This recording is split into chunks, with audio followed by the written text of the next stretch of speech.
Tidak ada yang seperti majelis maulid dalam rangka ngangkat kesulitan. Nggak ada yang seperti majelis maulid dalam rangka mengangkat kesulitan-kesulitan yang ada dalam hatimu. Ngangkat kesumpekan, caranya duduk hadir di majelis maulid. Lihat bagaimana Allah angkat kesulitanmu, bagaimana Allah mengangkat kesumpekanmu. Kenapa bisa gitu? Assalamualaikum warahmatullahi wabarakatuh. Alhamdulillah, wassalatu wassalamu ala Rasulillah Muhammad ibn Abdillah wa ala alihi wa sahbihi wa man walah. Subhanaka la ilma lana illa ma 'allamtana innaka antal alimul hakim. Rabbi syrah li sadri wa yassir li amri wahlul 'uqdatan min lisani yafqahu qawli, amma ba'du. Alhamdulillah, hari ini Allah izinkan kita menghadiri perayaan Maulid Nabi Muhammad sallallahu alaihi wasallam. Nikmat besar dari Allah Subhanahu wa taala. Nikmat besar dari Allah Subhanahu wa ta'ala. Waktu saya sampaikan kepada guru saya Hubabah Nur, saya bilang, Hubabah, doakan saya bikin acara maulid. Beberapa tahun silam saya telepon beliau, saya bilang doakan acaranya berkah. Beliau bilang, Halimah, hadhihi ni'mah 'azimah tahtaj ila syukri.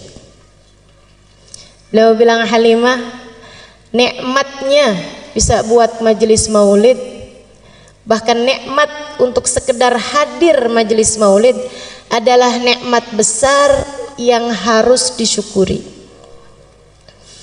Yang kalau disyukuri Allah janji la in syakartum la azidannakum. Kalau disyukuri bakal ditambahi.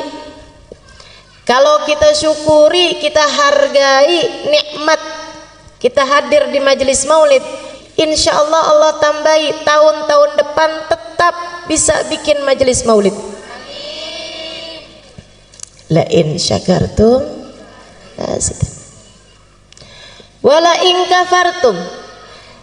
Tapi kalau kamu ingkari, kalau kamu menganggapnya sebagai kenikmatan kecil, kalau kamu menganggapnya sebagai ya daripada nganggur di rumah, ya daripada tidur mendingan deh dengerin ada orang bikin majelis maulid, kamu tidak menghargai kenikmatan tersebut, inna azabi lasyadid. Sesungguhnya azab Allah sangat besar. Wa awwalul azab, dan awal azabnya tersebut adalah raf'un ni'mah, adalah diangkatnya kenikmatan tersebut sehingga di masa-masa berikutnya kita tidak ditakdir Allah untuk hadir majelis maulid kembali. Na'udzubillah. Ibu, kalau umur ibu sampai tahun depan pengen hadir lagi apa enggak? Adik-adik, kalau tahun depan umur panjang mau hadir lagi apa enggak? Masyi kama majma'il maulid yujallil kurub, kata Habib Ari Habsyi. Tidak ada yang seperti majelis maulid dalam rangka ngangkat kesulitan. Enggak ada lagi yang kayak majelis maulid dalam rangka bikin seneng hati yang hadir. Subhanallah, nggak di mana. Kalau hadir majelis maulid, asal majelis maulidnya benar, asal majelis maulidnya khusyuk, tidak ditunggangi kepentingan-kepentingan apapun, hadir majelis maulid benar, sampai seanak-anak kecil yang hadir pada girang, pada seneng, pada hatinya berbunga-bunga, ketawa-ketawa, lari-lari, senang bener. Coba perhatikan, semua senang hadir majelis maulid. Masyi kama majma'il maulid yujallil kurub. Kata Habib Ali Al-Habsyi. Nggak ada yang seperti majelis maulid dalam rangka mengangkat kesulitan-kesulitan yang ada dalam hatimu.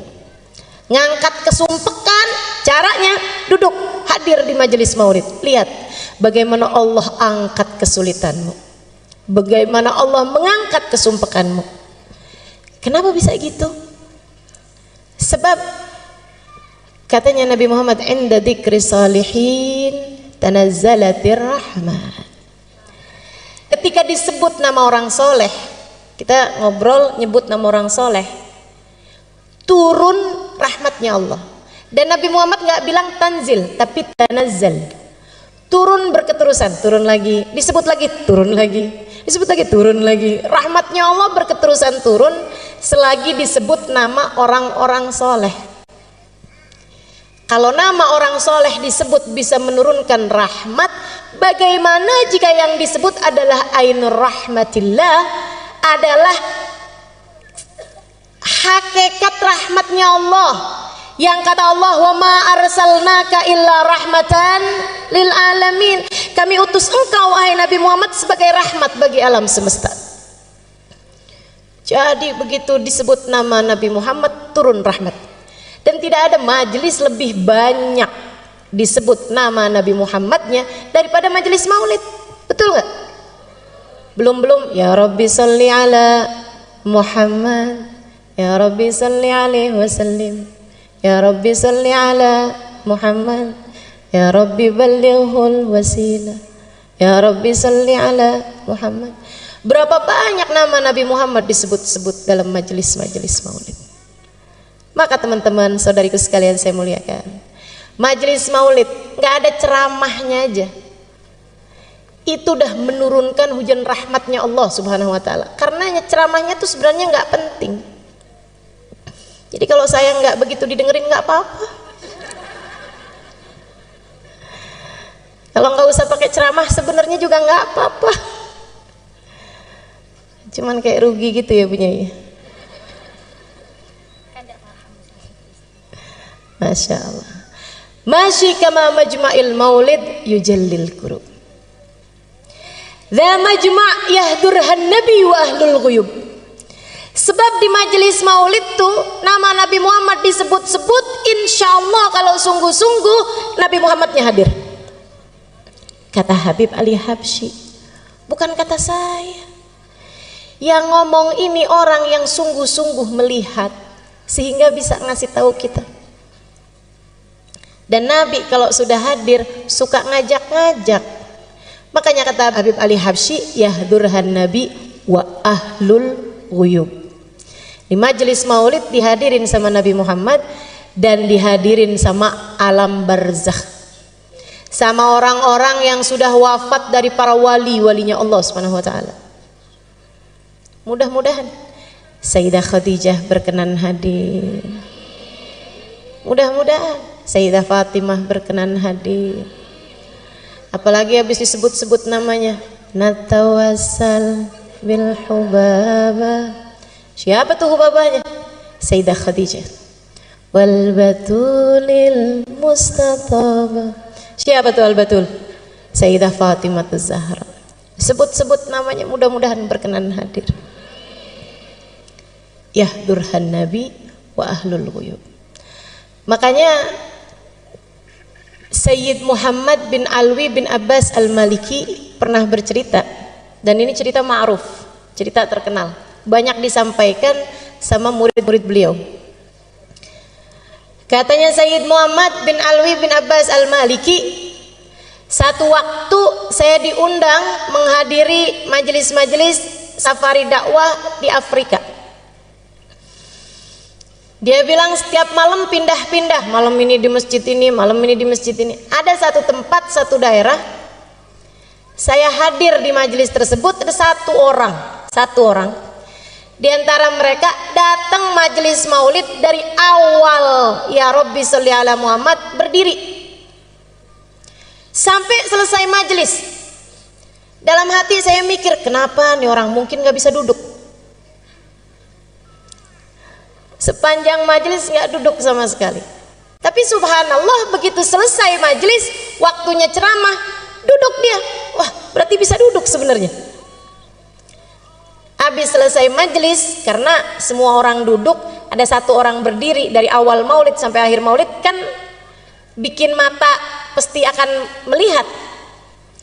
Sayyid Muhammad tanya sama panitia, Kiai, itu yang tadi dari awal majelis maulid sampai akhir majelis maulid berdiri itu kenapa? Oh itu. Sebentar Sayyid, sebentar. Dia berdiri, lo ditanya malah pergi. Ternyata dia panggil orang itu. Dia bilang, Sayyid, biarkan dia yang cerita sendiri, jadi ceritanya lebih akurat. Saya akan terjemahkan buat Sayyid karena dia nggak bisa bahasa Arab. Ceritalah orang itu. Dia bilang, saya itu dari sejak dulu seneng sama majelis maulid, selalu hadir majelis maulid, demen. Disebut nama Nabi Muhammad disolawatin, Nabi Muhammad diucap salam, diceritakan sejarah Nabi Muhammad, seneng hati ini karena memang saya cinta sama Nabi Muhammad. Cuma beberapa waktu sesudahnya datang ada seorang ustadz, ada seorang syekh yang menerangkan kepada saya tentang maulid sih nggak apa-apa, yang masalah kenapa tuh pakai segala berdiri untuk hormat sama Nabi, nggak perlu. Sebab Nabi Muhammad bilang la tagumuli, janganlah kalian berdiri untukku. Nabinya udah bilang jangan berdiri buat aku, ngapain kalian berdiri buat Nabi Muhammad? Dia bilang dalil-dalil yang dibawa sama si ustadz ini, sama si syekh ini masuk di pikiran saya, sehingga saya kemudian sesudah itu setiap kali hadir majelis maulid waktunya berdiri, saya nggak mau berdiri, duduk aja. Yang lain pada berdiri, ayo berdiri, nggak usah. Saya ucap salam tapi saya duduk aja. Dia bilang satu hari saya lagi ucap salam sama Nabi, orang-orang semuanya berdiri, tiba-tiba Allah bukakan hijab, saya lihat Nabi Muhammad datang. Dia bilang begitu saya lihat Nabi Muhammad datang, saya lihatnya, saya kepengen berdiri tapi nggak bisa berdiri. Dia bilang ternyata kalau lihat Nabi Muhammad spontan, orang nggak cari dalil pasti kepengen berdiri. Dia bilang saya kepengen berdiri, berusaha sekuat tenaga buat berdiri, tapi saya nggak bisa berdiri. Nangis saya rasanya nggak hormat sama Nabi. Nabi datang saya nggak berdiri. Rasanya saya merasa jadi umatnya yang nggak beradab, nggak berakhlak. Ada Nabi Muhammad datang saya nggak berdiri. Saya nggak bisa berdiri, saya paksa nggak bisa berdiri. Sampai habis selesai majelis maulid saya nangis terus. Dibilang habis itu saya sakit. Sebulan, 2 bulan, 3 bulan sakit. Sakit lama sekali. Di tempat tidur. Dia bilang saya kemudian nadar. Saya tahu nih kayaknya saya sakit karena nggak hormat sama Nabi Muhammad. Dia bilang saya nadar, nanti kalau Allah panjangkan umur saya, Allah sehatkan badan saya bisa hadir majelis maulid lagi. Tidak hanya saat qiyam saya berdiri, dari awal maulid sampai akhir maulid saya akan berdiri. Dia bilang alhamdulillah Allah sembuhkan sakit saya. Karenanya tiap hadir di majelis-majelis maulid, saya pun memutuskan untuk berdiri dari sejak awal maulid sampai akhir maulid. Gak usah ditiru jadi aneh. Waktunya duduk kita duduk, waktunya berdiri kita berdiri.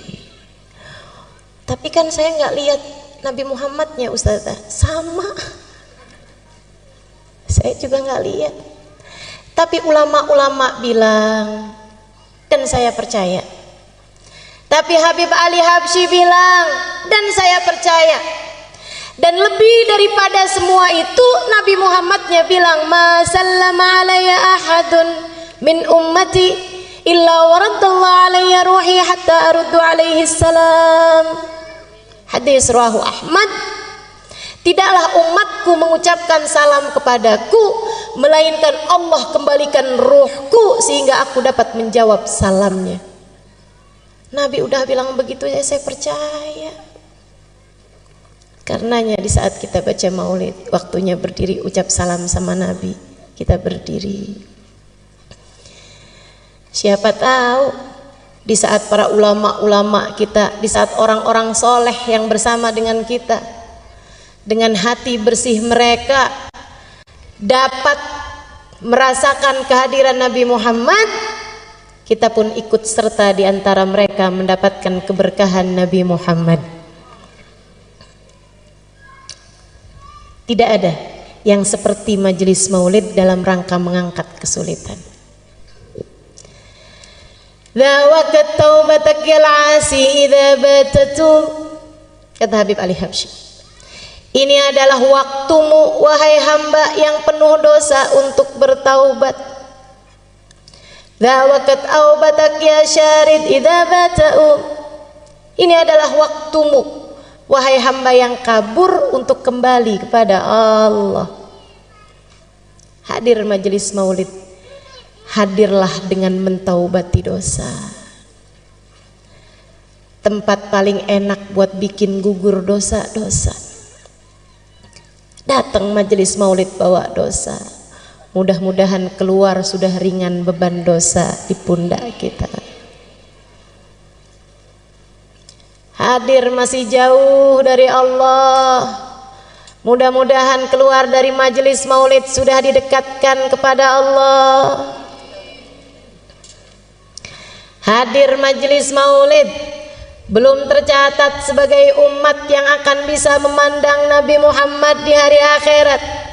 Keluar dari majelis maulid namanya sudah ada dalam daftar orang yang kelak akan memandang wajah Nabi Muhammad. Hadir bawa hati, bukan hanya sekedar bawa badan. Sebab yang diceritakan di majelis maulid, yang disebut di majelis maulid tidak lain tidak bukan manusia paling agung, baginda kita Nabi besar Muhammad.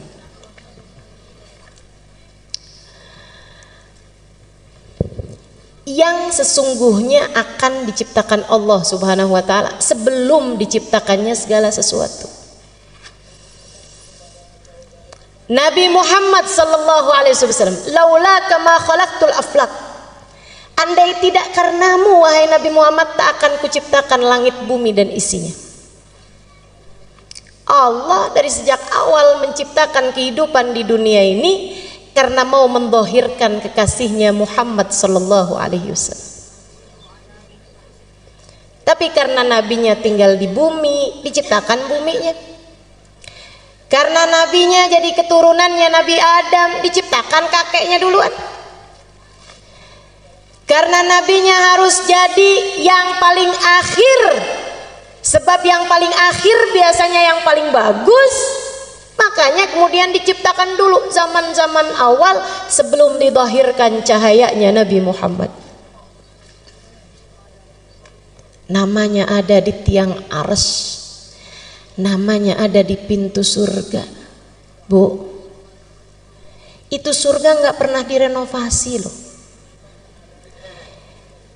Jadi jangan dikira oh sekarang di surga namanya nama Nabi Muhammad bersanding dengan nama Allah, tapi zaman Nabi Musa Allah Musa, zaman Nabi Isa Allah Isa, zaman Nabi Ibrahim Allah Ibrahim. Enggak, dari sejak zamannya Nabi Adam ketika awal ditinggalkan di surga, Nabi Adam udah lihat di pintu surga ada nama Muhammad bersanding dengan nama Allah.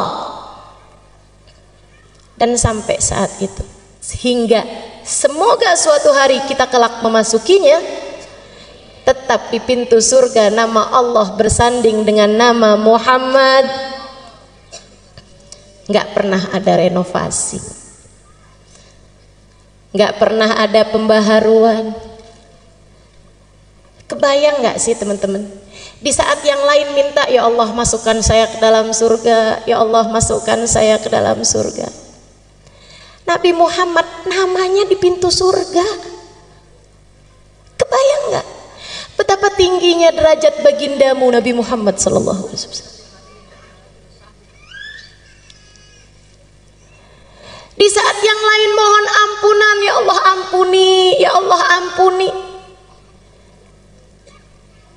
Malah kalau buat Nabi Muhammad, Nabi Adam ketika memohon ampunan, Allahumma ghfirli bi barakati Muhammad. Ya Allah ampuni aku dengan berkatnya Muhammad. Manusia paling tercinta di sisi Allah. Karenanya sebisa kamu puji Nabi Muhammad, tidak pernah bisa mencapai hakikatnya Nabi Muhammad. Orang yang saya kenal muji Nabi Muhammad sampai habis-habisan, yang baru saja kita baca maulidnya itu, Habib Ali Al-Habsyi. Segitunya Habib Ali Habsyi tiap hari kerjaannya puji Nabi Muhammad. Bait-bait syair menyampaikan tentang Nabi Muhammad tiap hari. Mahir jisila bidikrin Nabi katanya. Saya nggak gerak, saya nggak ngapa-ngapain kecuali pikiran ini selalu mengingat Nabi Muhammad. Kadang dari kangennya Nabi pengen cepet mati aja dah. Ya kadu min syiddati syuaqi fuadi yatir ilal habibil ladzi hubbu sakan fid dhamir. Dia bilang dari kangennya nih hati udah nggak tahan, aduh ya Allah cepetan deh ketemuin saya sama Nabi, terbangin roh ini menuju Nabi Muhammad, matikan saya. Habib Ali Habsyi pujiannya kepada Nabi Muhammad, al jannah masaqani min wasfiha illa likaunil hibbi fihi khayyama. Surga tidak ada yang membuat aku tertarik untuk masuk di dalamnya kecuali karena kekasihku Nabi Muhammad ada di sana. Yang sudah habis-habisan muji Nabi ini, beliau bilang, wa in kanatil alsun la tafi bi ushri mi'ashari awsafi dzalikal mausuf. Sebisa saya ngomong apa tentang Nabi Muhammad, sebisa saya muji kayak gimana tentang Nabi Muhammad, sebisa saya menyampaikan salam kerinduan seperti apa kepada Nabi Muhammad, sebisa saya bercerita tentang kemuliaan Nabi Muhammad, la tafi bi usyri mi'syari awsafi dzalikal mausuf, tidak mencapai 1% dari kemuliaannya Nabi Muhammad. Tidak mencapai 1% dari kemuliaannya Nabi Muhammad. Kalau Habib Ali Habsyi bilang begitu, bagaimana mungkin kita bisa dianggap berlebihan kepada Nabi Muhammad? Habib Ali Habsyi 1%, kita berapa kira-kiranya? Habib Ali Habsyi berbicara seperti itu karena mengikuti pendahulu-pendahulunya. Manusia paling kenal sama Nabi Muhammad namanya Abu Bakar. Namanya Abu Bakar, Sayyidina Abu Bakar As-Siddiq radhiyallahu ta'ala anhu wa arda. Sayyidina Abu Bakar bercerita tentang kedekatan beliau kepada Nabi Muhammad. Katanya Sayyidina Abu Bakar, ma araftu minhu illa dzil. Saya tuh kenal sama Nabi Muhammad itu hanya baru sekedar bayangannya aja. Hakikatnya Nabi Muhammad saya belum pernah tahu. Orang paling dekat loh sama Nabi Muhammad, bilangnya saya hanya baru kenal bayangannya aja. Kalau Nabi punya bayangan, saya cuma baru kenal bayangannya aja. Tapi Nabi memang nggak punya bayangan. Nabi nggak punya bayangan. Kenapa? Ulama mengatakan karena dua hal. Jadi Nabi kalau jalan di bawah matahari sekalipun nggak ada bayangannya. Wala dhillun lahu bal kana nura. Ada lagunya tuh. Wala dhillun lahu. Nabi Muhammad nggak punya dhil, nggak punya bayangan. Ulama bilang karena dua hal. Yang pertama karena Nabi Muhammad cahaya, dan bagaimana mungkin cahaya punya bayangan? Cahaya itu kalau kena ke benda padat, benda hitam baru ada bayangan. Tapi kalau cahayanya itu sendiri, cahaya nggak punya bayangan. Cahaya membayangi, tapi nggak punya bayangan. Nabi cahaya, cahayanya Allah. Karenanya kemudian Nabi Muhammad nggak punya bayangan. Itu satu alasannya. Yang kedua, Allah tidak rela ada yang menginjak bahkan sekedar bayangan Nabi Muhammad. Allah tidak suka ada orang nginjek Nabi Muhammad bahkan sekedar bayangan Nabi Muhammad. Masya Allah. Allah ciptakan manusia satu ini sempurna.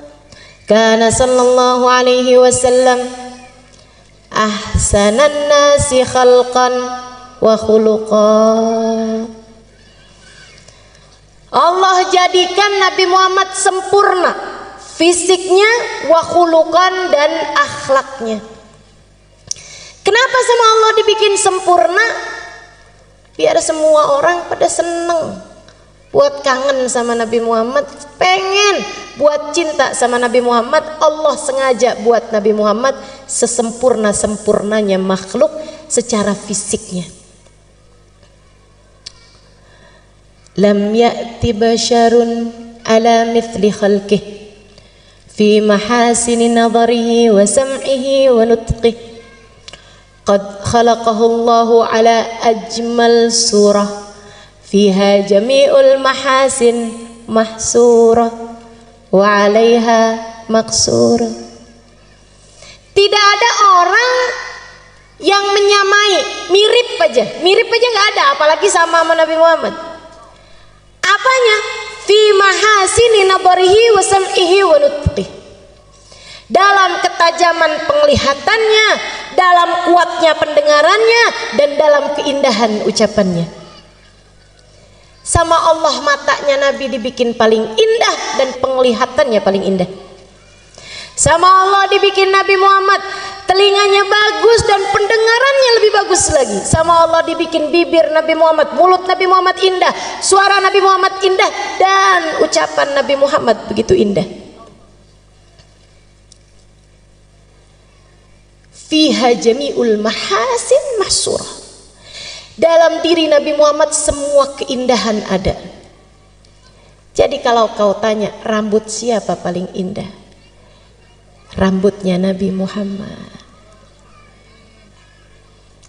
Kalau kamu tanya alis siapa yang paling cakep, alisnya Nabi Muhammad. Kalau kamu tanya giginya siapa yang paling bagus, giginya Nabi Muhammad. Makanya orang tuh asal lihat Nabi Muhammad, hatinya nggak punya kebencian, ya Allah, takluk, penuh karisma. Orang-orang kafir salah prediksi terhadap hal ini. Pernah satu waktu di awal-awal Islam, kaum kafir Quraisy, teman-teman sekalian, karena melihat banyak orang masuk Islam, gimana caranya nih mau menghambat dakwahnya Muhammad nih. Zaman itu orang menjatuhkan orang, bunuh karakter, pembunuhan image, itu bisa salah satu caranya dengan membuat bait-bait syair menjelek-jelekan seseorang. Kalau yang bikin syairnya itu orang yang jago, orang yang ahli, orang yang profesional, itu syairnya bisa didengungkan orang di mana-mana buat ngata-ngatain seseorang sampai terbunuhlah karakter orang tersebut karena syair-syair yang disampaikan orang-orang. Mereka pun perlu mendatangkan seorang penyair paling hebat pada zaman tersebut bernama Hasan bin Thabit. Didatengin dari daerah lain. Hasan bin Thabit, pujangga paling terkemuka. Kalau orang melamar anak gadis, bawa syairnya Hasan bin Thabit tentang pujian kepada perempuan tersebut, lamarannya pasti akan diterima. Zaman itu. Saudaraku sekalian saya muliakan, jadi ini ceritanya mereka panggil Hasan bin Thabit.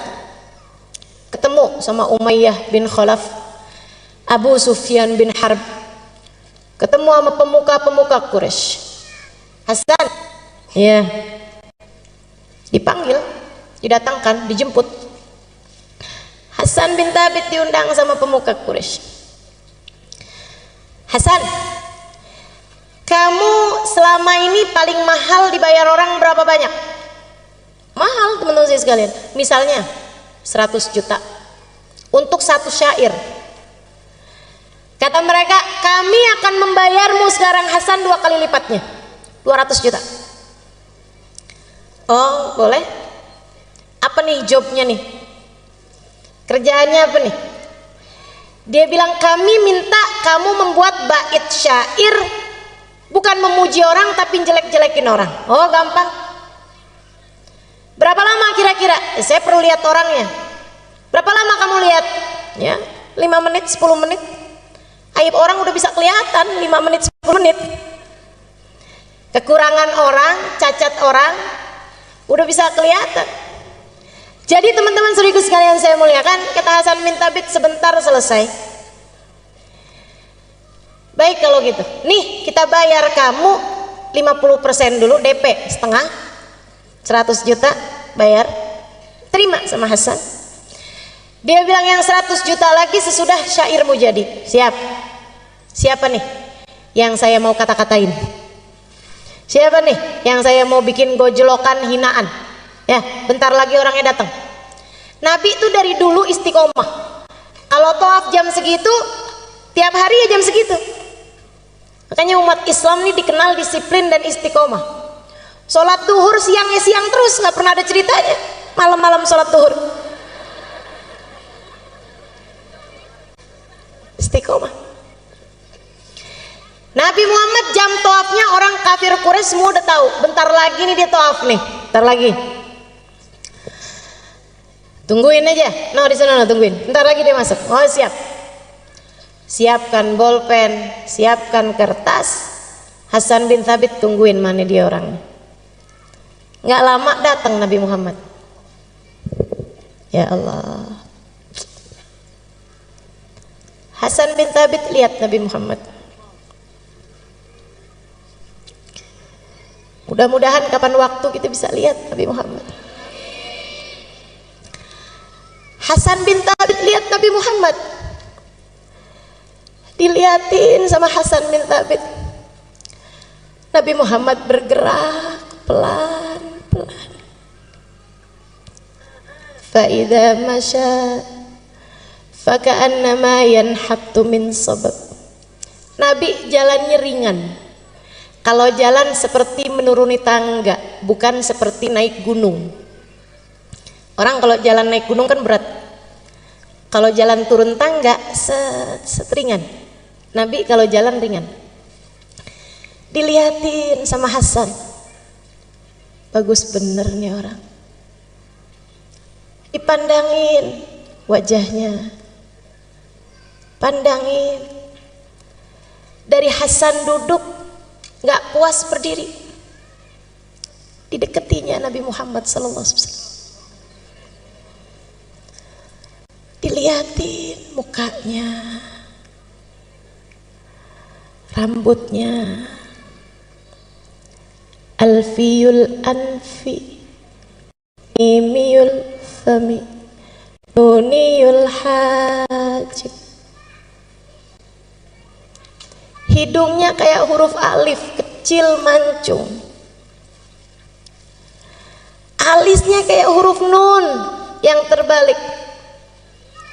Bibirnya senyumnya nggak hilang, penuh seperti huruf mim.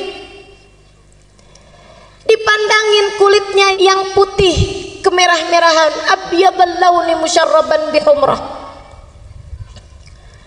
Dipandanginya tangannya, dadanya, kakinya. Dipandangi dari ujung rambut ke ujung kaki. Terus diikuti Nabi Muhammad sallallahu alaihi wasallam. 1 putaran tawaf, 2 putaran tawaf, 3 putaran tawaf. Hasan bin Thabit menatap lekat Nabi Muhammad sallallahu alaihi wasallam hingga selesai Nabi Muhammad tawaf.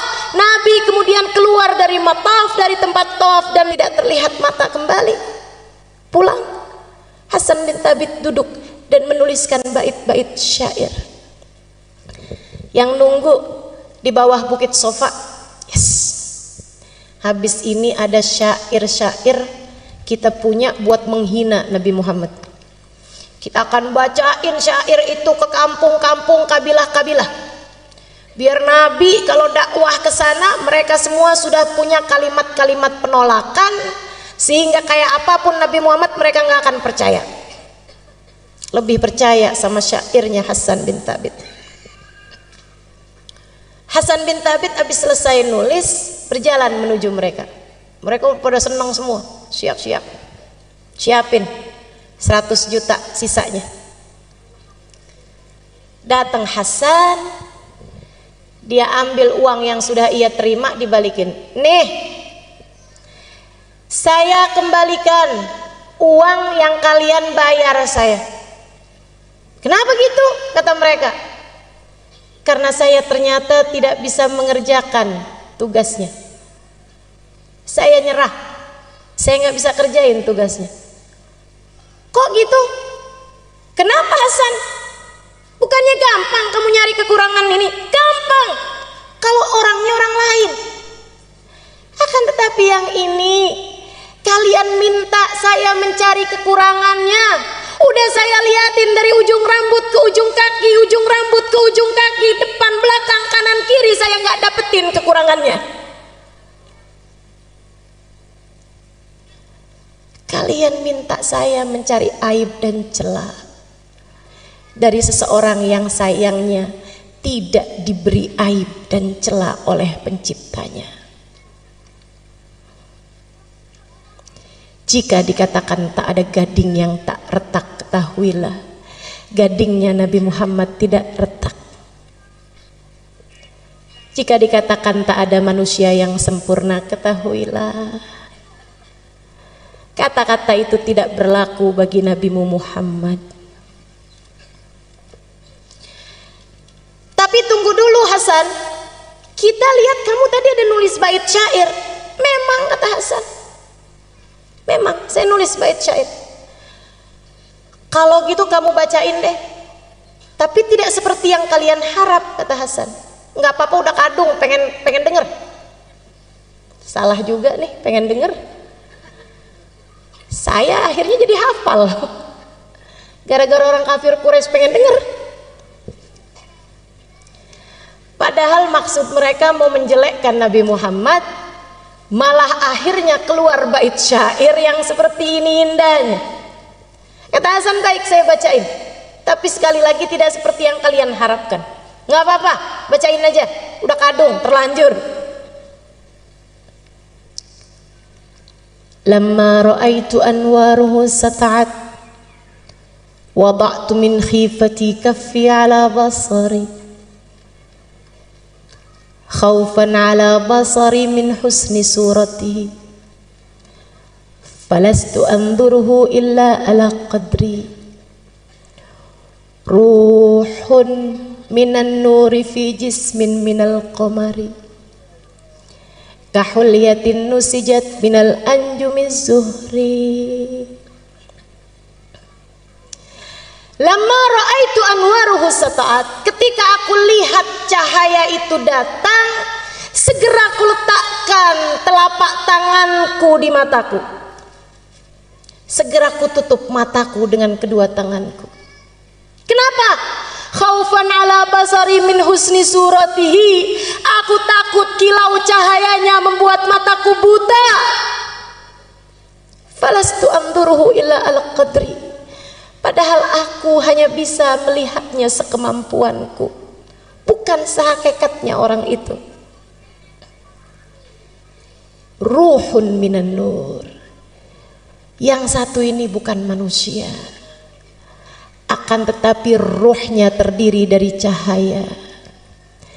Fi jismin minal qamari, badannya bukan daging, bukan tulang, badannya adalah purnama di saat sempurna.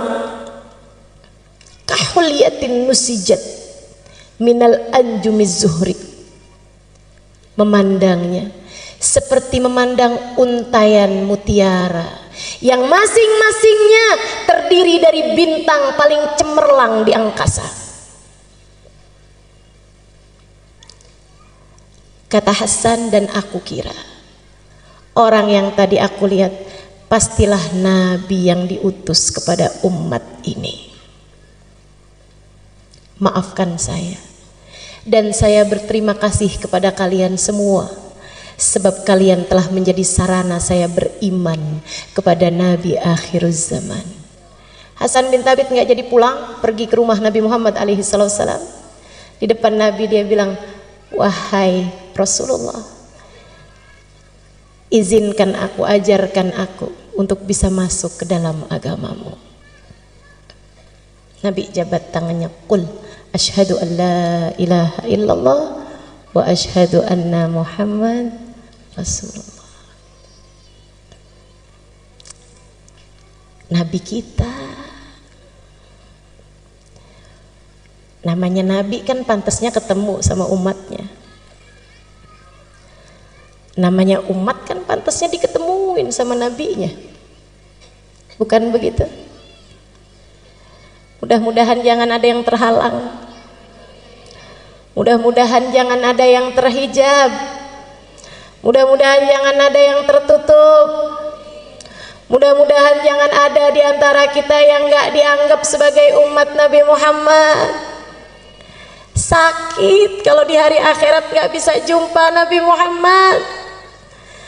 Fawail liman la yarani ya Aisyah. Celaka yang di hari akhirat nanti tidak dapat berjumpa denganku wahai Aisyah. Sungguh celaka teman-teman saudariku sekalian. Nggak usah di akhirat, di dunia aja kita diceritakan tentang para sahabat berjumpa Nabi Muhammad, dan kita merasa begitu iri dan cemburu kepada mereka semuanya. Di dunia aja nyesel benar nggak bisa ketemu Nabi Muhammad. Di dunia aja nyesel begini nggak pernah ketemu Nabi Muhammad. Di dunia aja kepengen begini ketemu sama Nabi Muhammad. Di dunia aja kangen begini sama Nabi Muhammad. Gimana rasanya kalau di hari akhirat nggak boleh ketemu sama Nabi Muhammad? Makanya semoga tidak ada yang terhalang. Kita doakan anak-anak kita, saudara-saudari kita, orang-orang yang kita sayangi, kedua orang tua kita, jangan ada yang terhalang dari Nabi Muhammad. Jangan ada yang terhalang dari memandang wajah indah Nabi Muhammad. Semuanya biar kebagian insya Allah. Dulu ada satu sahabat tua, tinggalnya dekat Mekah, satu kampung. Jadi ada kampung di dekat Mekah. Waktu Nabi Muhammad dakwah di Mekah, dakwahnya belum nyampe ke kampung itu, karena dia agak dalam. Waktu Nabi Muhammad udah pindah ke Madinah, ada orang tua di kampung tersebut, ada dai nyampe ke sana, dakwah di sana. Akhirnya dia malah masuk Islam. Ada orang tua nih masuk Islam. Umur 60 mau 70-an tahun. Tua. Tiap hari diceritain tentang Nabi Muhammad, ya Allah kangen. Biasanya orang dari manapun kampungnya kalau masuk Islam hijrah ke Madinah atau sekurangnya sowan ke Madinah. Cuman nih orang, dia udah tua, jadi tidak memungkinkannya untuk berangkat ke Madinah. Dia malah justru lebih dekatnya sama Mekah.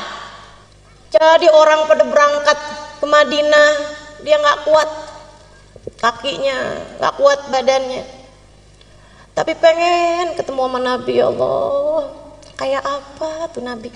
Tiap hari nanya, Ustadz sama dai-nya nih, ya sahabi Rasulillah, ceritain dong sama saya Nabi Muhammad. Ntar kalau udah diceritain, ya Allah kapan ketemu sama Nabi Muhammad? Ntar kalau doa, ya Allah jangan mati dulu saya sebelum ketemu Nabi Muhammad. Subhanallah, satu waktu Nabi Muhammad datang ke Mekah untuk Fathu Mekah tahun ke-8 Hijriah. Jadi dia dengar Nabi Muhammad ada di Mekah.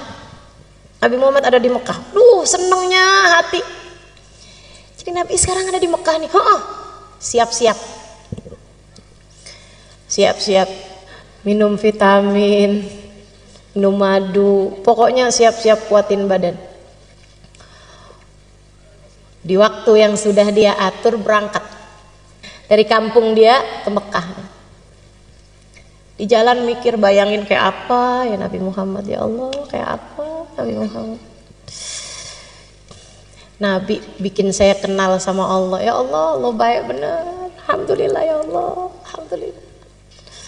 Tua-tua kayak begini masih Engkau izinkan buat mengenalmu ya Allah, alhamdulillah. Engkau memang dermawan ya Allah, Anta karim, ya karim, ya karim. Sepanjang jalan dinyebut-nyebut ya karim. Allah baik benar, dermawan benar. Sampai nyampe di Mekah.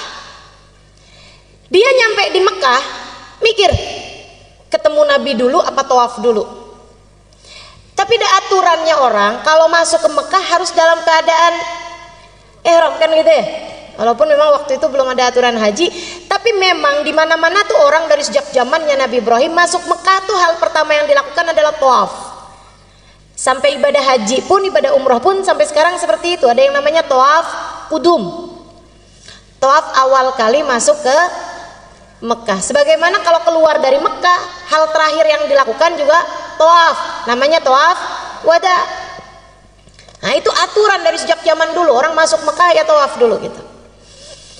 Jadi dia bilang, ya udah deh ikut aturannya Allah, saya masuk Mekah tawaf dulu aja. Abis dari tawaf baru deh saya mau cari-cari Nabi Muhammad di mana. Tawaflah dia. Tawaf satu putaran. Ingat, ya Allah, Allah baik benar. Saya udah tua begini, diizinkan buat masuk Islam.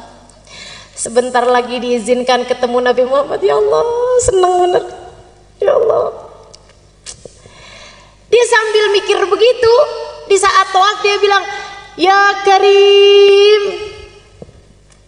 Kenceng. Ada orang di belakangnya nyaut dengan logat yang sama juga. Ya Karim. Noleh dia. Gak seneng diikut-ikutin. Nah, demen ya. Apalagi diikutinya logatnya sama, nadanya sama, noleh. Habis noleh dia maju lagi ke depan. Untung cakep. Yang di belakang cakep bener yang ngikutin dia itu. Untung cakep, kalau nggak cakep udah saya marahin nih. Lanjut tawaf. Udah lagi enak-enak deh. Kebayang lagi gitu, Allah baik bener. Ya Karim, dia bilang. Yang di belakang nyaut lagi, ya Karim. Dia liatin lebih lama. Ini orang untung aja cakep. Habis itu, udahlah. Orang cakep memang dimaklumi. Keunggulan buat orang cakep ini ya. Urusan-urusan suka rada gampang. Katanya yang cakep. Karena saya enggak, jadinya saya cuma bisa cerita aja. Teman-teman saya ikut sekalian. Akhirnya dia pun konsentrasi lagi. Dia lupakan nih orang di belakangnya yang cakep ini tadi. Dia lanjutkan. Kali ini entah di tawaf yang kelima, entah di tawaf yang keenam, kembali hatinya berasa bergemuruh dengan rindu. Jadi dia pun kembali berkata, sesudah memahami Allah tuh emang baik bener, mas. Ya Karim. Di belakangnya juga ya Karim. Dia noleh, kemudian dia bilang, saya udah nggak tahan lagi. Apakah gara-gara saya ini orang kampung kelihatan nggak berpendidikan? Saya datang dari kabilah jauh, dari kampung pedalaman, karenanya kamu bisa mengolok-olok saya. Laula sobahat wajhik, andai tidak karena cakepnya kamu ini, lastakaitu ila habibi Muhammad, pasti kamu ini bakal saya adukan sama kekasih saya Nabi Muhammad. Yang di belakang senyum lebar, yang diajak ngobrol senyumnya lebar. Terus tanya, Ama ta'rif nabiyyaka ya akhal Arab. Memangnya Bapak nggak pernah ketemu sama Nabi Muhammad? Jangan salah, saya memang belum pernah ketemu sama Nabi Muhammad, tapi saya ini beriman udah lama sama Nabi Muhammad. Dan jangan salah, saya memang belum pernah ketemu sama Nabi Muhammad, tapi hati ini bergemuruh rindu sama Nabi Muhammad. Kayak kita, rada mirip juga sih. Jangan salah, kita memang gak pernah ketemu Nabi Muhammad, tapi kita udah beriman sama Nabi Muhammad dari dulu, dari lahir. Waktu kita lahir gak dikasih tahu siapa nama bapak kita, udah dikasih tahu namanya Nabi Muhammad. Betul? Kita emang belum pernah lihat wajah Nabi Muhammad, tapi kita udah tahu rasanya rindu sama Nabi Muhammad. Jadi dia pembelaan nih, bilang, emang saya gak pernah ketemu Nabi, tapi saya cinta sama Nabi.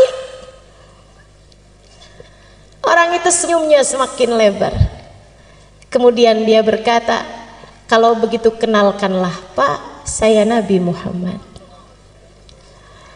Nabi Muhammad tahu gitu dari tadi ya. Ini malah udah sempet dicemberutin.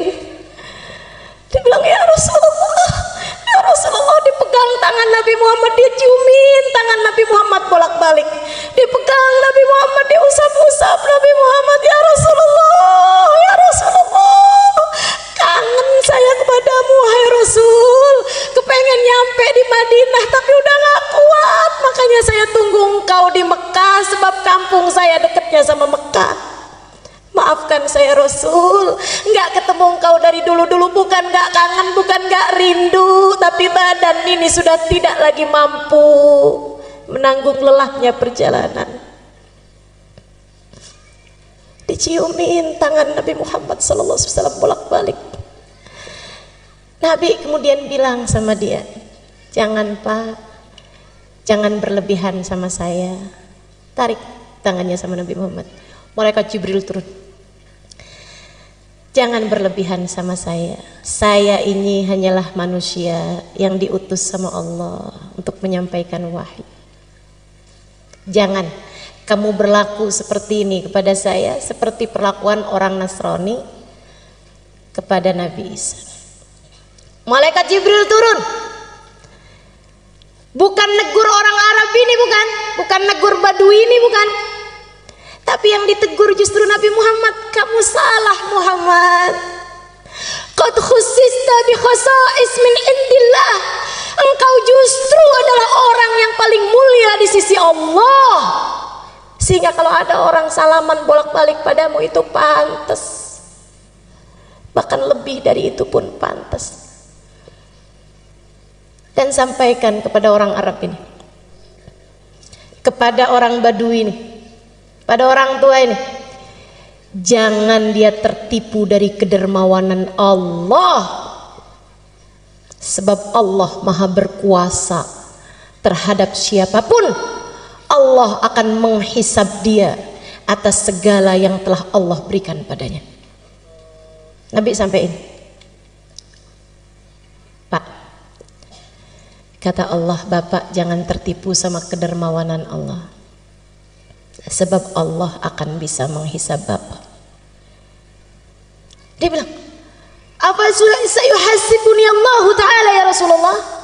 Tunggu Rasul, jadi maksudnya Allah tadi ngirim malaikat Jibril ngasih tahu saya bahwa saya akan dihisab gitu sama Allah, saya akan ditanya-tanya sama Allah? Iya Pak, benar Rasul. In hasabani Allah Ta'ala fa ana sa'uhasibullah. Tenang ya Rasulullah, kalau saya sampai ditanya-tanya sama Allah, saya akan balik tanya-tanya sama Allah. Nabi balik nanya, Bapak maksudnya apa Pak, mau menghisab Allah? Dia bilang, in hasabani Allah Ta'ala ala dhunubi. Rasul, Kalau Allah mempertanyakan dosa-dosa saya akan mempertanyakan keluasan ampunannya kepada hamba-hambanya. Ini biarpun kampung tapi cerdas. Walaupun Allah menanyakan kepada saya tentang dosa-dosa saya akan bertanya kepada Allah, dan di mana ampunanmu ya Allah? Bukankah ampunanmu lebih luas daripada seluruh dosa-dosa saya?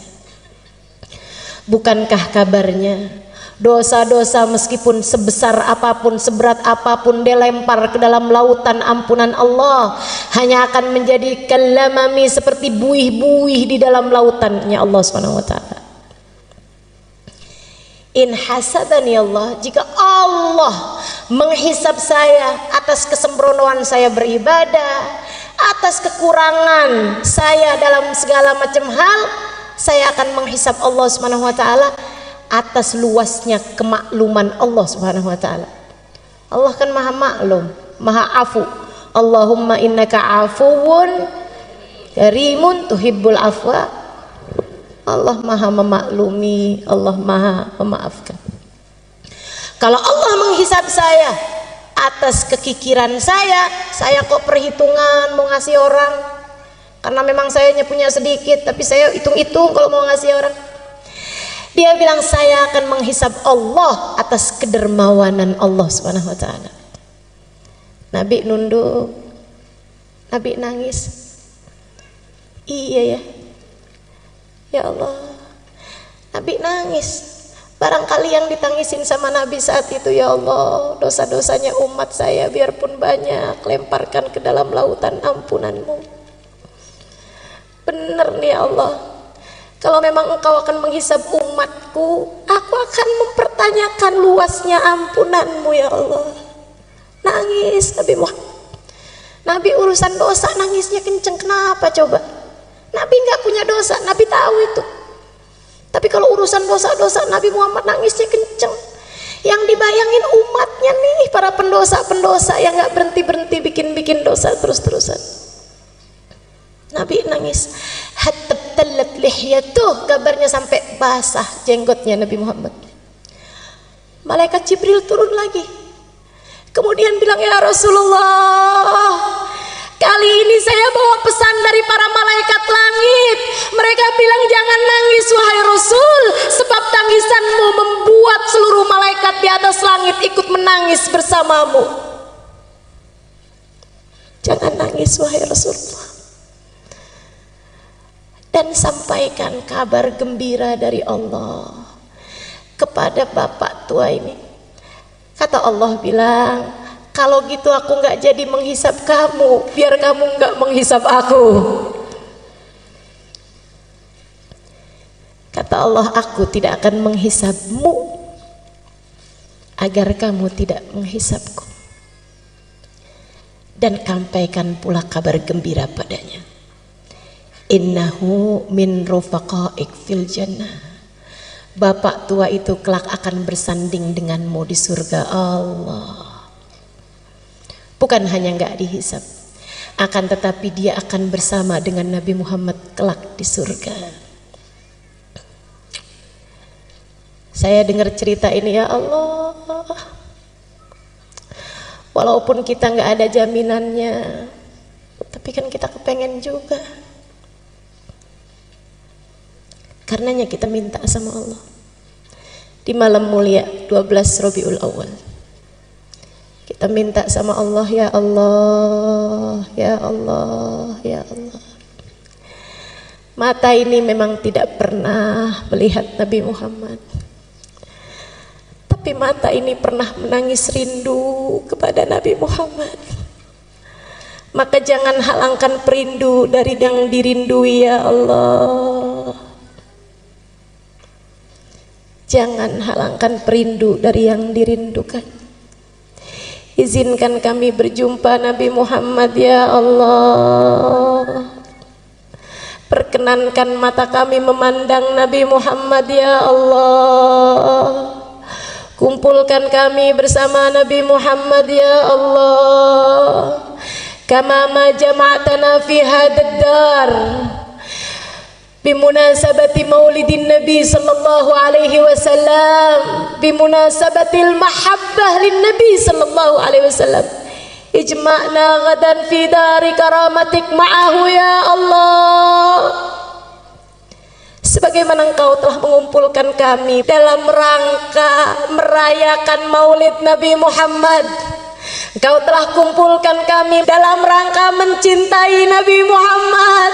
Kumpulkan kami kelak di hari akhirat bersama Nabi Muhammad. Kumpulkan kami kelak bersama Nabi Muhammad. Ya Allah, walaupun matanya telah mencatat ribuan dosa, jangan halangkan mata siapapun yang hadir di tempat ini dari memandang wajah Nabi Muhammad. Walaupun matanya telah tercatat darinya ribuan aib dan noda yang haram-haram dilalap sama matanya ya Allah, tapi jangan halangkan mata itu dari memandang wajah Nabi Muhammad. Jika yang suci hanya bisa dilihat oleh mata yang suci, maka kami mohon kepadamu dengan keberkahan manusia suci yang lahir di malam 12 Rabiul Awal, sucikan mata kami semua ya Allah, biar pantas lihat Nabi Muhammad ya Allah, biar pantas ketemu Nabi Muhammad ya Allah. Jangan ada siapapun di antara kami ataupun orang tuanya ataupun anak-anaknya ataupun saudara-saudarinya ataupun siapapun yang dia sayangi terhalang dari memandang wajah Nabi Muhammad ya Allah. Jangan ada siapapun ya Allah, jangan ada siapapun ya Allah, jangan ada siapapun ya Allah. Meskipun seberat apa dosanya, jangan jadikan hukumannya tidak bisa bersama Nabi Muhammad ya Allah. Meski seperti apapun dosanya, meski seberapapun aibnya, Engkau yang maha, Engkau yang maha ya Allah, Engkau yang maha ya Allah. Kami berkumpul karena Nabi Muhammad. Kami nggak minta selain Nabi Muhammad. Kami berkumpul karena Nabi Muhammad. Maka kami minta Nabi Muhammad untuk kami ya Allah. Kami minta istighfarnya Nabi Muhammad untuk kami. Kami minta tengadah tangan Nabi Muhammad untuk kami. Kami minta kebersamaan Nabi Muhammad untuk kami. Kami minta syafaat Nabi Muhammad untuk kami. Kami minta ketemu Nabi Muhammad ya Allah. Di dunia udah gak bisa ketemu Nabi Muhammad, jangan halangkan kami ketemu Nabi Muhammad di akhirat ya Allah. Jangan halangkan kami berjumpa Nabi Muhammad ya Allah.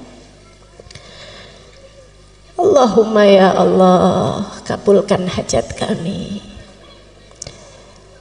Hajat kami adalah rahmat-Mu. Hajat kami adalah Nabi Muhammad. Ya Allah, ada banyak orang di atas muka bumi ini tanpa diminta Engkau beri. Masakah kami yang meminta Engkau tolak ya Allah? Ada banyak orang di atas muka bumi, mereka tidak pernah minta tapi Engkau beri. Masakah kami yang sudah meminta Engkau tolak ya Allah? Jika yang berdoa tidak layak Kau ijabah, bukankah di antara yang mendengar ada yang layak untuk Kau ijabah ya Allah? Lagi pula ya Allah, jika Engkau hanya mau menerima yang soleh di antara kami, lantas orang-orang yang tidak soleh kepada siapa ia meminta ya Allah? Kumpulkan kami dengan Nabi Muhammad. Kumpulkan kami dengan Nabi Muhammad ya Allah. Jangan halangkan kami dari Nabi Muhammad ya Allah. Jika Nabi yang pantas berkumpul dengannya orang-orang yang hatinya bersih, dan kami hatinya kotor, maka kami minta padamu, bersihkan hati kami ya Allah. Bukankah tidak ada yang sulit bagimu ya Allah? Bersihkan hati kami ya Allah. Hilangkan ujub, hilangkan hasud, hilangkan sombong, hilangkan dendam, hilangkan kebencian, hilangkan permusuhan, hilangkan ria, hilangkan apapun yang menghalangkan kami dari memandang wajah Nabi Muhammad. Hilangkan apapun di hati kami ya Allah yang menjadi penghalang kami bersama Nabi Muhammad. Ampuni dosa kami, tutup aib kami. Jika yang pantas bersama dengan Nabi Muhammad, hamba-hambamu yang soleh, yang tidak pernah meninggalkan sholat dan istiqomah dalam ibadah, jadikan kami salah satunya ya Allah. Bukankah tidak ada yang sulit bagimu ya Allah? Jika yang pantas bersama Nabi Muhammad, hamba-hambamu yang bertakwa, yang jauh dari perbuatan dosa, maka kami minta dengan kemuliaan malam ini, dengan kemuliaan Nabi Muhammad yang lahir malam ini, kami minta padamu ya Allah, jadikan semua yang hadir di tempat ini bertaubat dari dosa, meninggalkan dosanya sesudah ini, dan tidak kembali lagi mengerjakan dosa yang menghalangkannya untuk bisa bersama Nabi Muhammad ya Allah.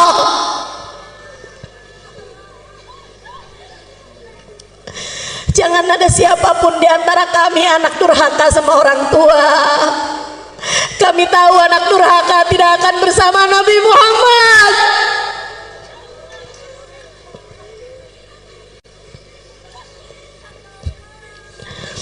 Jangan ada di antara kami orang yang dekat dengan zina. Sebab bukankah para pelaku dosa-dosa besar pasti tidak akan bersama Nabi Muhammad? Karenanya kami mohon ya Allah, karuniakan taubat, menghapuskan seluruh dosa-dosa kami ya Allah, dan jangan biarkan kami kembali mengerjakan dosa itu ya Allah. Allahumma ya Allah, jangan halangkan kami dari Nabi Muhammad.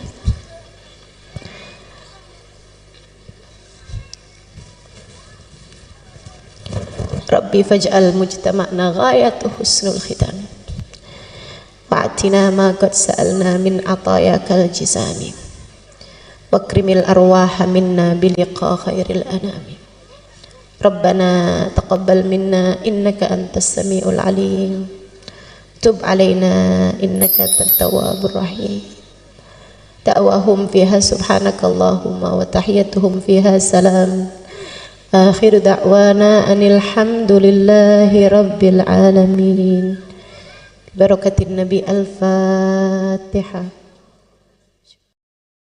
Rasulillah Muhammad ibn Abdillah wa ala alihi wa sahbihi wa man wala. Subhanaka la ilma lana illa ma 'allamtana innaka antal alimul hakim. Rabbi shrah li sadri wa yassir li amri wahlul uqdatan min lisani yafqahu qawli, amma ba'du. Alhamdulillah, sama-sama kita hormati, kita muliakan sahibatul hajah pada hari ini, Ibu Hajah Fitriani. Kita doakan beliau beserta segenap keluarganya selalu dalam limpahan rahmat ridha Allah SWT. Beliau dan juga Ketua Panitia Ibu Puji Ibrahim dan seluruh keluarga besar dari Ibu Haji Runati dan Bapak Haji Darwita. Kita doakan semoga senantiasa dalam pandangan kasih sayang Allah SWT. panjangkan umurnya, disehatkan badannya, dimudahkan urusannya, kabulkan hajatnya, semakin dicinta Allah SWT dan Rasulnya.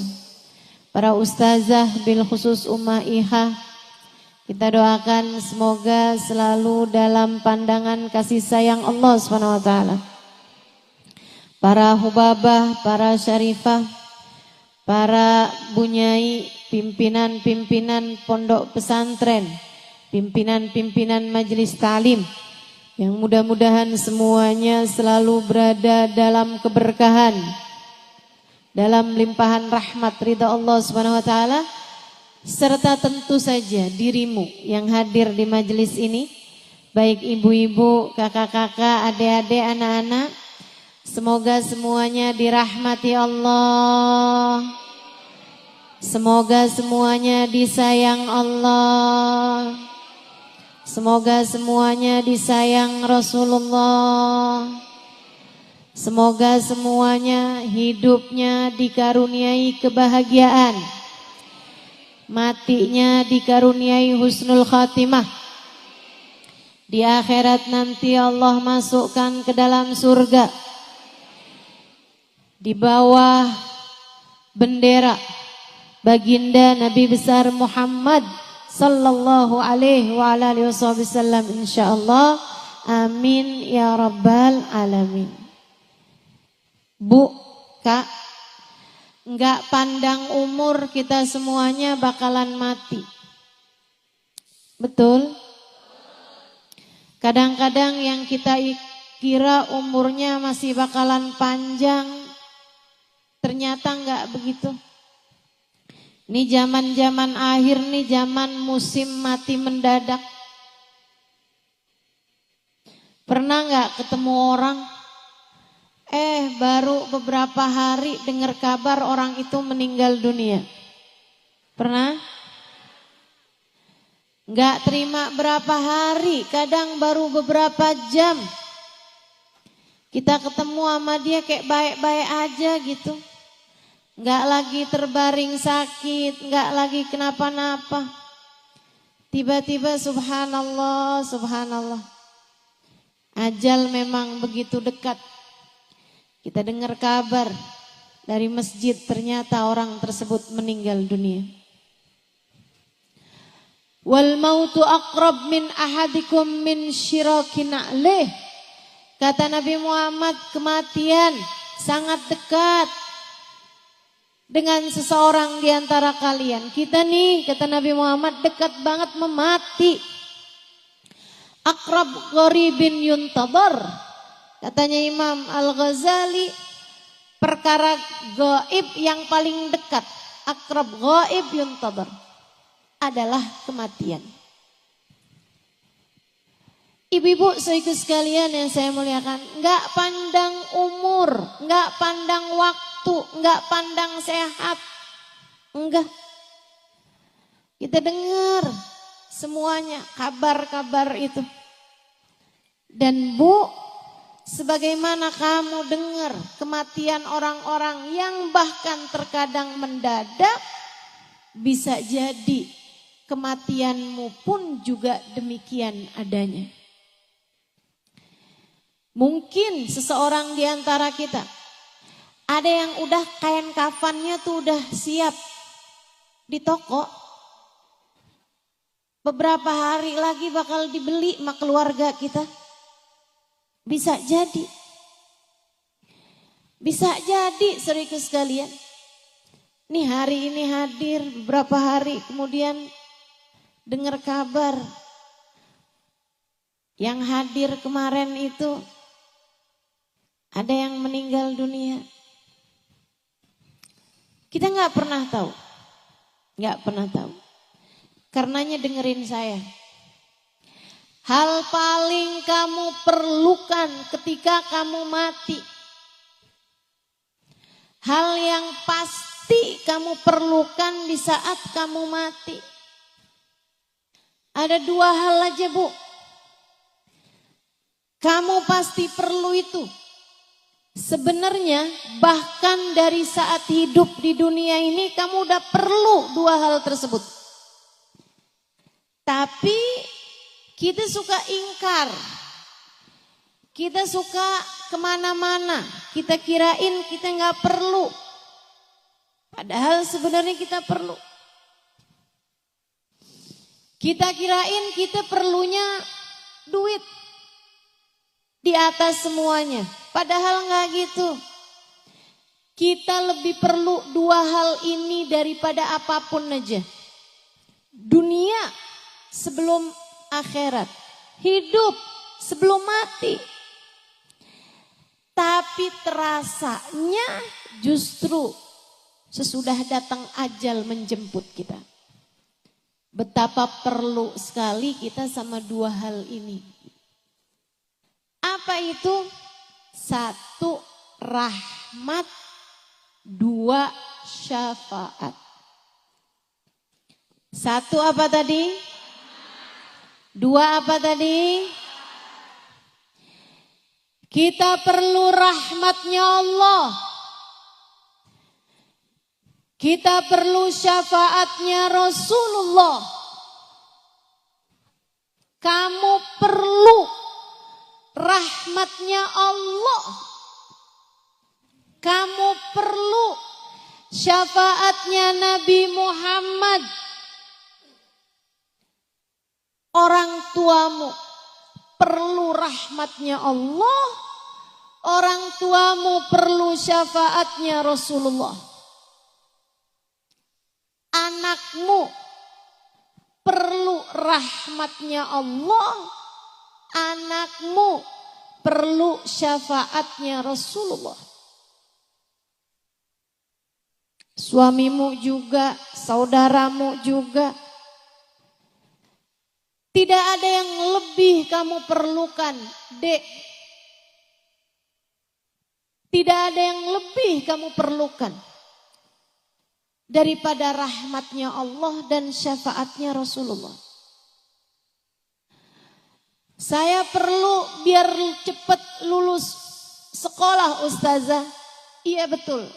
Tapi sebenarnya keperluan kamu terhadap rahmat Allah jauh lebih mendesak.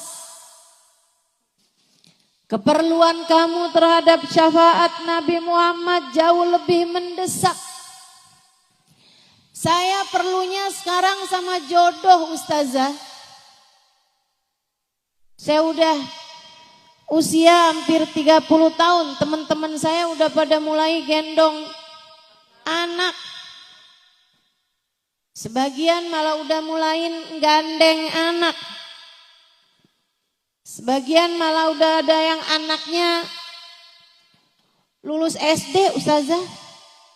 Saya belum juga nikah. Malu saya kalau ditanya reunian.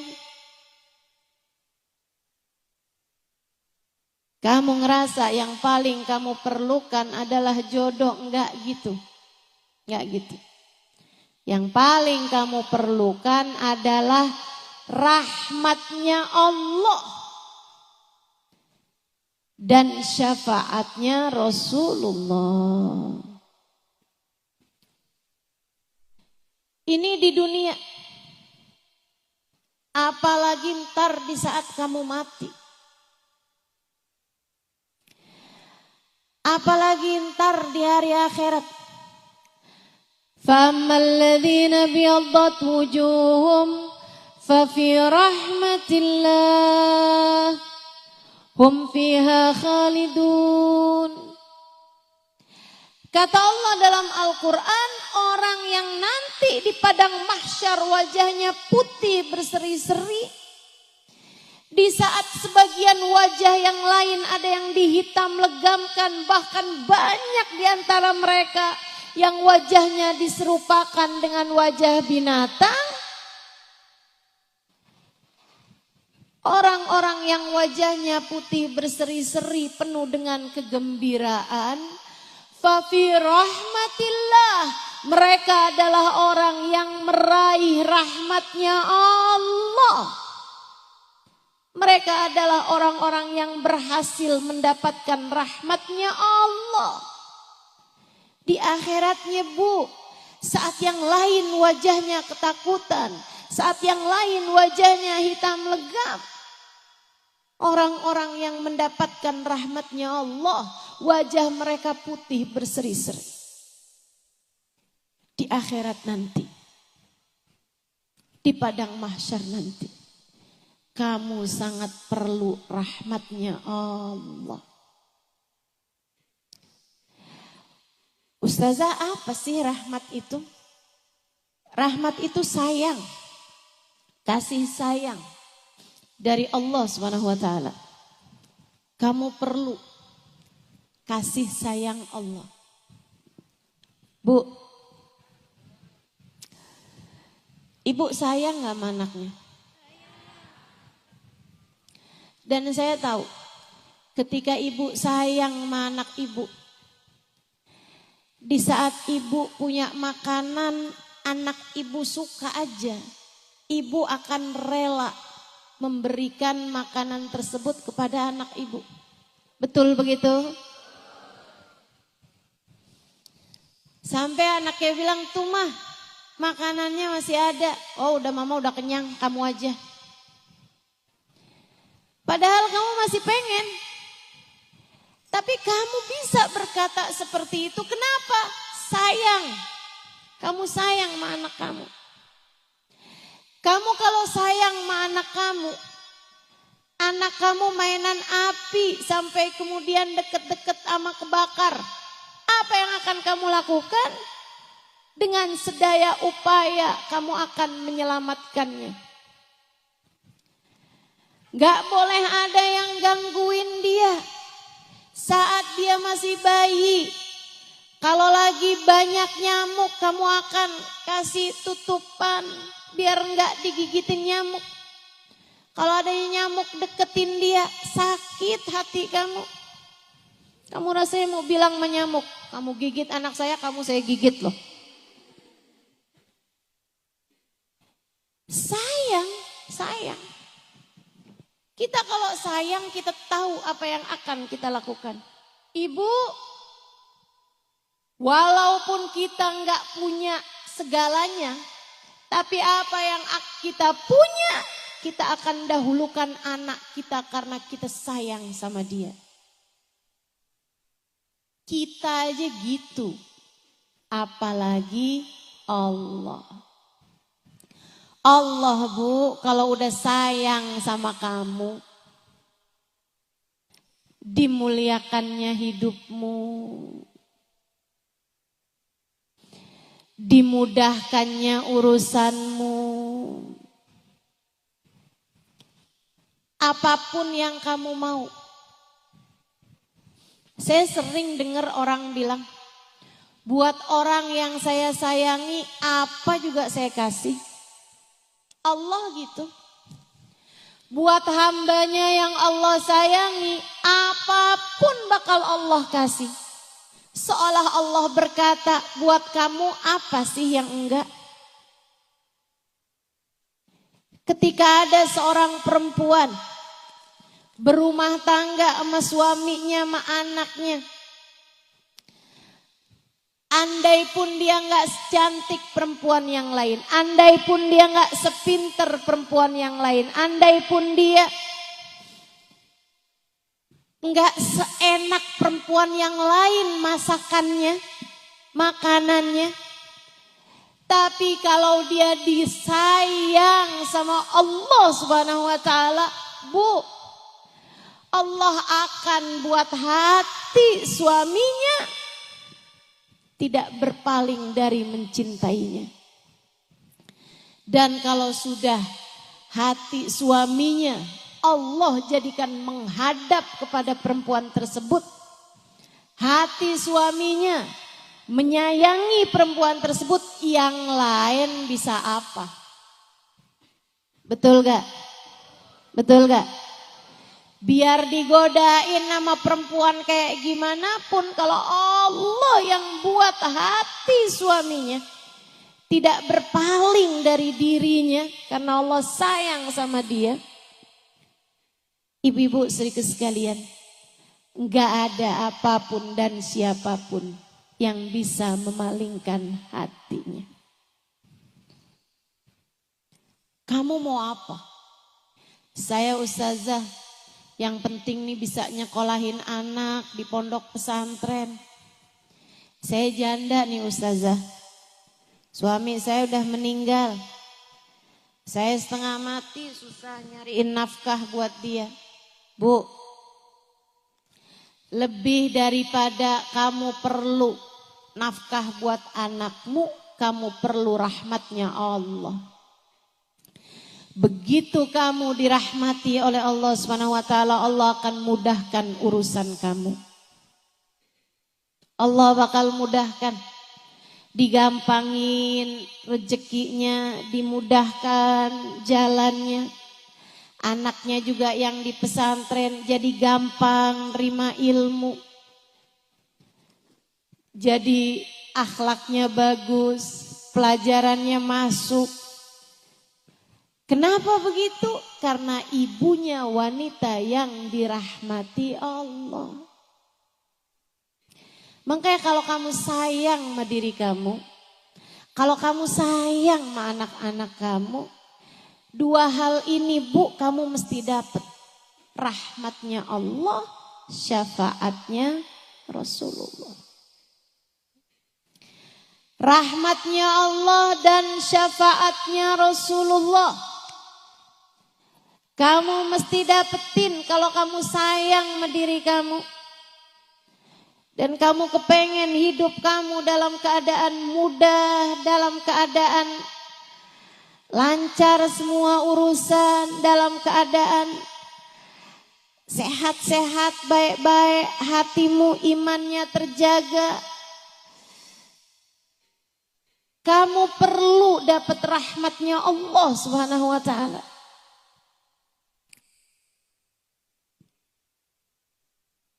Belum lagi kalau datang kematian.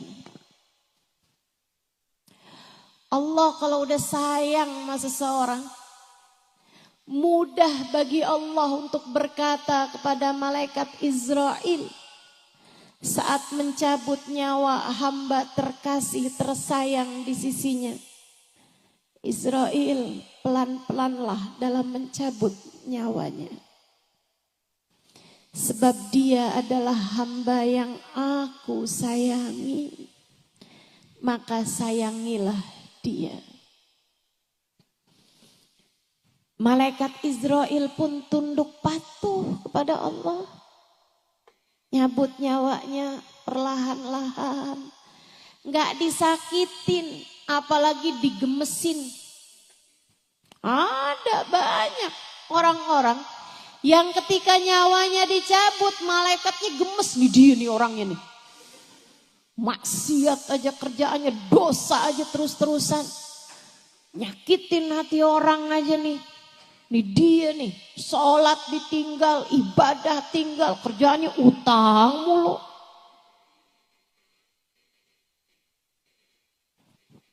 Malaikat gemes nyabut nyawanya. Ya Allah Bu, mudah-mudahan semuanya dikasihani Allah SWT. Mudah-mudahan semuanya disayangi Allah Subhanahu wa taala. Mudah-mudahan semuanya dirahmati Allah Subhanahu wa taala. Makanya sakaratul mautnya jadi ringan buat hamba-hamba yang tercinta di sisi Allah Subhanahu wa taala. Ada seorang perempuan lagi sakaratul maut. Kan kelihatan tuh orang kalau lagi sakaratul maut. Karena pencabutan nyawa tuh enggak sekaligus. Nyabut nyawa itu dari ubun-ubun Bu. Sebagaimana dulu ditiupkannya juga dari ubun-ubun. Nasiyah dalam bahasa Arab. Wa inni akhidun binasiyatiha, kata Allah. Aku yang menguasai ubun-ubunnya. Tempat ditiupkannya ruh sekaligus tempat dicabutnya ruh. Saudara sekalian saya muliakan, di saat dicabut itu ruh tuh dari sini itu nggak langsung sekaligus cabut, zep, berhenti dulu nih sampai ke lutut. Karenanya orang sakaratul maut itu kakinya udah dingin karena udah nggak ada nyawanya lagi. Sementara badannya yang bagian atas masih hangat. Itu tanda udah mulai masuk sakaratul maut. Udah nggak ada lagi nyawanya tuh Bu. Kakinya juga nggak tegang lagi biasanya. Udah mulai melemas. Karena sudah tidak ada lagi ruh di sana, tidak ada lagi nyawa di sana. Sakitnya luar biasa Bu. Sayyidina Ali mengatakan la darba bisayf 30 darbah ahab ilayya min sakrah min sakaratil maut. Lebih baik badan saya dipenggal-penggal pedang, kena tebasan pedang 30 kali daripada satu sakaratul maut. Sakit. Karena nyawa kita nih Bu, ruh kita udah bersatu sama badan kita. Di saat dicabut sakitnya luar biasa. Ibu, gigi tambalan aja kalau dicabut sakit Bu. Ibu pasang koyo aja pas dicabut sakit. Padahal baru hanya beberapa jam. Nah Ibu bayangkan ini sesuatu yang sudah bersatu mendarah daging dengan dirimu. Ketika ia dicabut dari tubuhmu kayak apa sakitnya. Tapi perempuan ini adalah perempuan yang dirahmati Allah SWT. Perempuan solehah. Ini salah satu dari cerita guru saya Sayyidil Habib Umar bin Hafid. Perempuan lagi sakaratul maut.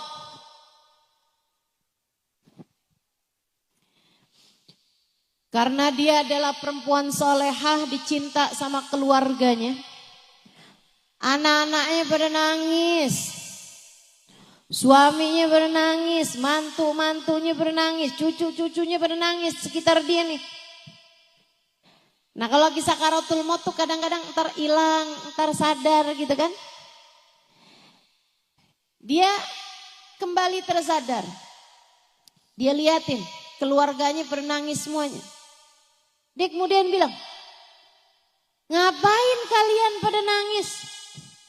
Saya lagi sakaratul maut, mestinya kalian talkin saya. Ditalkinkan syahadat. Mestinya kalian talkin saya kalimat tauhid, bukan malah nangis begini, kata ibunya. Yang sedang sakaratul maut ini tadi. Mestinya kalian bilang nih, la ilaha illallah di telinga saya. Ayo sekarang bilang, la ilaha illallah.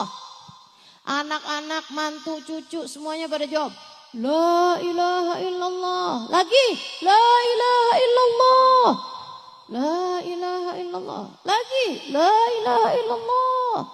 La ilaha illallah. Habis itu meninggal. Bukan orang hidup mentalkin dia. Malah justru dia yang mau meninggal dunia mentalkin yang hidup. Perempuan salehah.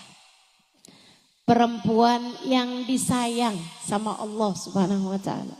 Almarhumah yang sesungguhnya. Karena arti almarhumah tuh perempuan yang disayang sama Allah. Kenapa Ustazah orang kalau meninggal dunia disebutnya almarhumah? Yaitu doa yang paling dia perlukan. Kita doakan dia semoga menjadi perempuan yang dirahmati Allah SWT, yang disayang sama Allah SWT. Karena memang diperlukan orang di saat meninggal dunia adalah rahmatnya Allah.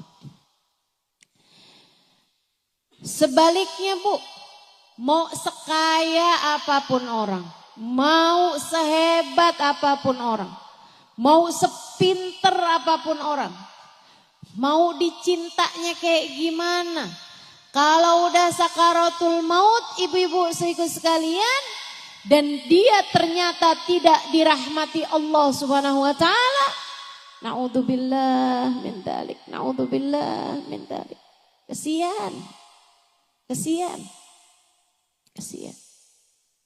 Bahkan banyak di antara orang-orang itu ketika dia tidak dirahmati Allah, Allah bahkan mencabut iman yang telah Allah anugerahkan pada dirinya. Mudah-mudahan Allah tetapkan iman Islam di hati kita. Semoga Allah tetapkan iman Islam di hati kita. Yang kedua yang kita perlukan adalah syafaat. Dari siapa? Dari orang-orang soleh, terutamanya dari manusia paling soleh. Yang kita bahkan sebelum masuk bulan Rabiul Awal sudah memperingati kelahirannya pada hari ini, baginda kita Nabi besar Muhammad. Ustazah, jadi sebenarnya yang paling kita perlukan rahmat atau syafaat? Dua-duanya. Tapi saya kasih tahu Bu, kalau kamu adalah seorang yang dekat dengan Nabi Muhammad, yang disayang sama Nabi Muhammad, maka kamu secara otomatis juga bakalan disayang sama Allah. Sebaliknya, ngerjain apapun kamu, sholatkah, ibadahkah, baik sama suami kah, bakti sama orang tua kah, tapi kamu gak punya rasa cinta sama Nabi Muhammad, sangat sulit untuk bisa mendapatkan rahmatnya Allah. Jadi saling terkait. Kalau kamu dapat syafaatnya Nabi Muhammad, kamu akan dapat rahmatnya Allah. Kalau kamu dapat rahmatnya Allah, kamu pun akan dapat syafaatnya Nabi Muhammad. Hal-hal ini, dua hal ini, mau rahmat mau syafaat, bisa kamu dapatkan dengan kedekatanmu dengan baginda Nabi besar Muhammad. Yang paling kita perlukan dalam hidup adalah rahmat dan syafaat.